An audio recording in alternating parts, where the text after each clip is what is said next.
Axis से हासिल कर लेंगे और उसके बाद जो हमारा खसारा होगा वो तकरीबन आप समझिए कि 3,000 अरब रुपए का हमारा खसारा होगा। अब ये पैसे जो हम जमा करेंगे इसमें से 57% जो हैं वो सूबों को चले जाएंगे। तो आप अंदाजा लगा लें कि जो 5700 अरब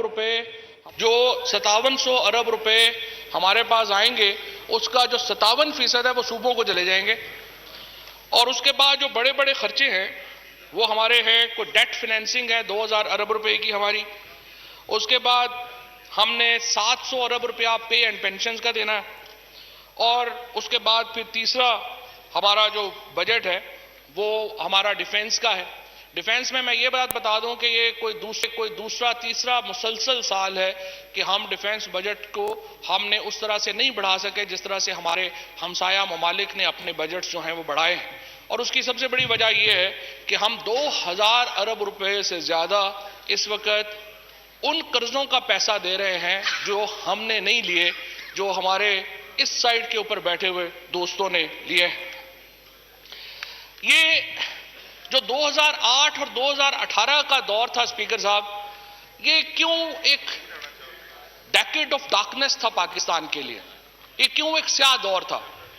इसकी मिसाल सिर्फ मैं आपको ये बताना चाहता हूं, 1947 से लेके 2006 तक ये थोड़ा जो बजट के ऊपर एक हमारे यहां बहस होती है और ये बात करते हैं कि ये महंगाई हो गई, जुल्म हो गया, लुट गए, मर गए, बर्बाद हो गए।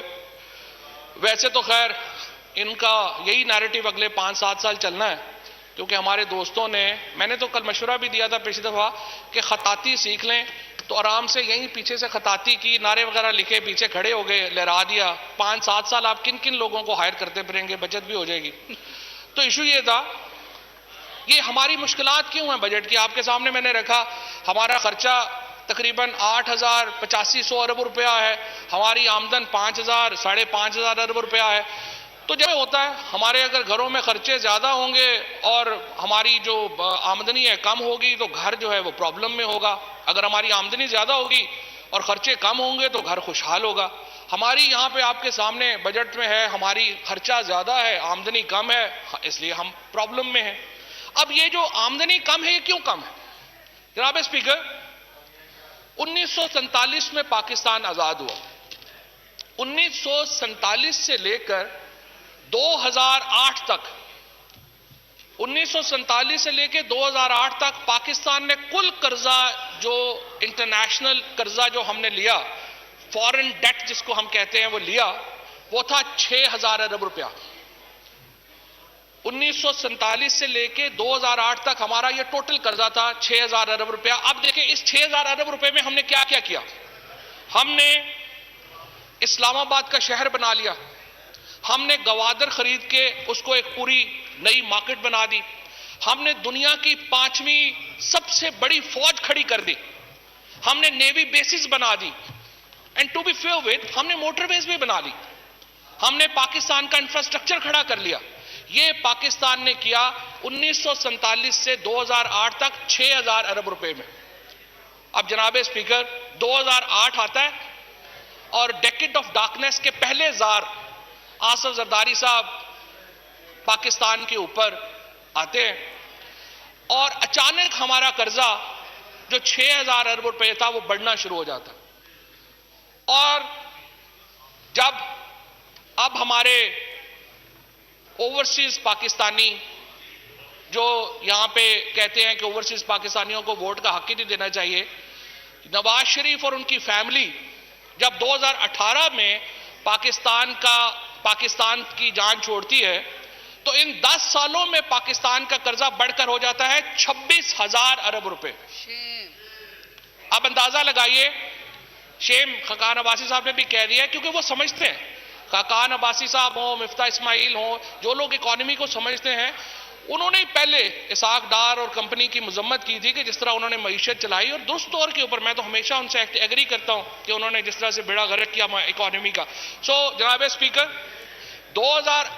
1947 से 2008 कुल कर्जा 6,000 अरब रुपया, 2008 से 2018 कर्जा बढ़कर चला गया 26,000 अरब रुपया। कैमरामैन जफर साहब प्लीज बातें छोड़ दें, आप तकरीर सुने जी। उसके नतीजे में अब क्या हो रहा है? अब ये हो रहा है कि हमें हर साल 2000 अरब रुपया, जनाब स्पीकर, 2000 अरब रुपया सिर्फ कर्जों की किस्तों में देना पड़ता, कर्जों के इंटरेस्ट में देना पड़ता है, उस सूद में देना पड़ता है जो इस साइड के ऊपर बैठे हुए हमारे दोस्तों ने पाकिस्तान के ऊपर मुसल्लत किया। अब सवाल जो और है, मैंने आपके सामने गिनवाया है कि 1947 से 2006 तक हमने ये चीजें बनाई, हमने फौज खड़ी की, हमने पाकिस्तान का इंफ्रास्ट्रक्चर बना दिया, हमने गवादर ले लिया, हमने ये सारे काम कर लिए। लेकिन सवाल ये पैदा होता है, इस 20,000 अरब रुपए में जो कर्जा इन्होंने लिया उसका इन्होंने क्या किया? इन्होंने क्या किया जनाब स्पीकर? सबसे पहले इन्होंने बिजली के प्लांट लगाए। बिजली के प्लांट लगाने चाहिए थे, बिजली के प्लांट लगाना जरूरी था, लेकिन आप अंदाजा लगाइए कि किस लग्जरी तरीके से इन्होंने पैसे खर्चे। इन्होंने साहिवाल के अंदर कोयले का प्लांट लगाया। साहिवाल के अंदर कोयला नहीं होता। पूरी ट्रैक जो कोयला है वो कराची में आएगा, वहां से ट्रेन के ऊपर कोयला साहिवाल पहुंचेगा और वो बिजली बनेगी। पूरा इलाका जो ये सारा ट्रैक है, इसके राइट लेफ्ट के ऊपर सीरियस एनवायरमेंटल इश्यूज क्रिएट हो गए बिकॉज इनकी प्लानिंग नहीं थी। इसी तरीके से जो हमारे दोस्त साहिवाल से यहां पे मुंतखब हैं, वो आपको बता सकते हैं कि कितने बड़ा एनवायरमेंटल क्राइसिस खड़ा हो गया इनकी इस प्लानिंग की वजह से। इसके बाद इन्होंने क्या किया? इन्होंने लग्जरी प्रोजेक्ट्स क्रिएट किए। जो इस वक्त बिजली थी, जिस वक्त 2008 में पीपल्स पार्टी की हुकूमत आई थी, 1 रुपया भी हमारा उस वक्त हम बिजली के जो कंपल्सरी पेमेंट्स है वो नहीं कर रहे थे। जब नवाज शरीफ की हुकूमत आई, हमें 190 अरब रुपया कंपल्सरी पेमेंट्स दिया जाना था उन पावर प्लांट्स का। जब ये गए हैं और 2018 में इमरान खान की हुकूमत आई, अब हमें जनाब स्पीकर 900 अरब रुपया देना पड़ता है कंपल्सरी पेमेंट्स में। वो बिजली बनाएं ना बनाएं, हम यूज कर सके ना कर सके, इन्होंने बिजली के जो प्लांट लगाए उसके नतीजे में इस वक्त हमारी हालत ये है। और 2023 जब आएगा, जो इलेक्शन का साल होगा, उस साल हमें 1500 अरब रुपया देना पड़ेगा कंपल्सरी पेमेंट्स में बिजली की। अब आप देखिए किया क्या, तमाम बिजली के प्लांट्स लगे, वो कैसे लगे, उनके पीछे क्या कहानियां हैं, बताने की जरूरत नहीं। कहानियां सुनाएं तो फिर दोस्त नाराज हो जाते हैं, उठ के वॉकआउट करके चले जाते हैं, इसलिए उसकी तरफ मैं नहीं जाता। 2023 में हमने 1500 अरब रुपया कंपल्सरी का इसका जो है पैसा देना है। अब ये देखिए, ये प्रोजेक्ट्स क्यों गैर जरूरी थे? ये प्रोजेक्ट इसलिए गैर जरूरी थे कि हमारी जो टोटल कैपेसिटी है बिजली घरों से पहुंचाने की, घरों पे, वो सिर्फ 24,000 मेगावाट है। जब आप 24,000 मेगावाट बिजली उठा सकते हैं और उससे ज्यादा बिजली आप उठा ही नहीं सकते, तो आप बिजली के प्लांट्स क्यों लगा रहे थे? इस वक्त अगर 30,000 मेगावाट की हमारी कैपेसिटी है बिजली बनाने की और हमारे पास सलाहियत नहीं है कि हम 24,000 मेगावाट से ज्यादा बिजली उठा के डिस्ट्रीब्यूट कर सके, तो मुझे बताएं इसका कौन जिम्मेदार है? आज जो 900 अरब रुपया हम दे रहे हैं, अगर इसका कोई जिम्मेदार है तो वो ये साहिबान हमारे से मुश्किलात बढ़ रही। फिर दूसरा प्रॉब्लम, 18वीं आईनी तरमीम के बाद सूबों के पास बहुत बड़ा हिस्सा चला जाता है। अब हमसे जो ज्यादा सवाल होते हैं, जब हम अपने हलकों में जाते हैं, सवाल आता है कि आपका हमारे यहाँ गैस नहीं है, हमारे यहाँ सड़क का मामला नहीं है, हमारे अस्पताल अगर खराब हैं, हमारे यहाँ पुलिस लॉ एंड ऑर्डर नहीं है, हमारे स्कूलों में कमरे नहीं है, हमारे अस्पतालों में डॉक्टर नहीं है, तो ये किसने पूरा करना? ये हमारे सूबों की जिम्मेदारियां हैं कि वो पूरा करें। सूबों में मसलन अगर आप इस वक्त कराची की सूरत हाल देखें, आप इस वक्त लाड़काना की सूरत हाल देखें, जहां पे लोग ये कह रहे हैं कि हमें सहूलतें नहीं मिली। इस साल के बजट में जनाब स्पीकर कोई 700 से लेके 750 अरब रुपया जो है वो सिंध हुकूमत को जा रहा है। ओवरऑल तकरीबन अभी तक इस साल से पहले 1600 से 1800 अरब रुपया जो है वो मुराद अली शाह साहब चीफ मिनिस्टर सिंध की डिस्क्रिप्शन पे दिया गया है। अब सवाल यह है कि जब आप ये पूछे कि जनाब ये पैसा गया किधर, आपने इतना पैसा 1600-1700 अरब रुपया आपने खर्च किया 2 सालों में, आखिर वो पैसा गया किधर, उसकी प्लानिंग किधर की गई? आज कराची के अंदर, आज आप देखिए कराची पाकिस्तान का सबसे बड़ा शहर है। अगर कोई मिनी पाकिस्तान है तो कराची है। आप अंदाजा लगाइए कि कराची की अपनी पुलिस ही नहीं है।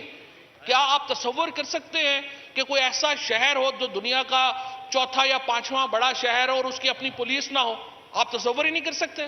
ये रेंजर्स को 1990 से रेंजर्स जो है वो वहां पे कराची में है और आज भी सिंध हुकूमत की कोई कैपेसिटी नहीं है कि वो अपनी कम से कम पुलिस को डेवलप कर सके।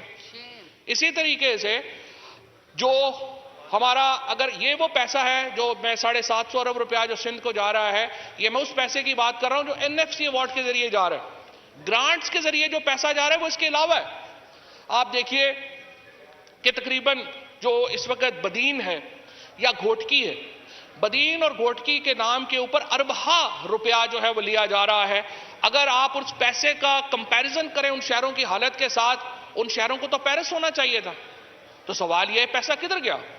मसला यह है जो इमरान खान क्यों करप्शन के खिलाफ खड़े हुए? इमरान खान इसलिए करप्शन के खिलाफ खड़े होते हैं कि जब आप इतना पैसा जा रहा है और आगे लग नहीं रहा तो वो पैसा कहां जाता है? जनाब स्पीकर, वो पैसा लंदन में जाता है, वो पैसा दुबई में जाता है, वो पैसा कनाडा में जाता है, वो पैसा अमेरिका में जाता है। ये बुनियादी मसला है पाकिस्तान।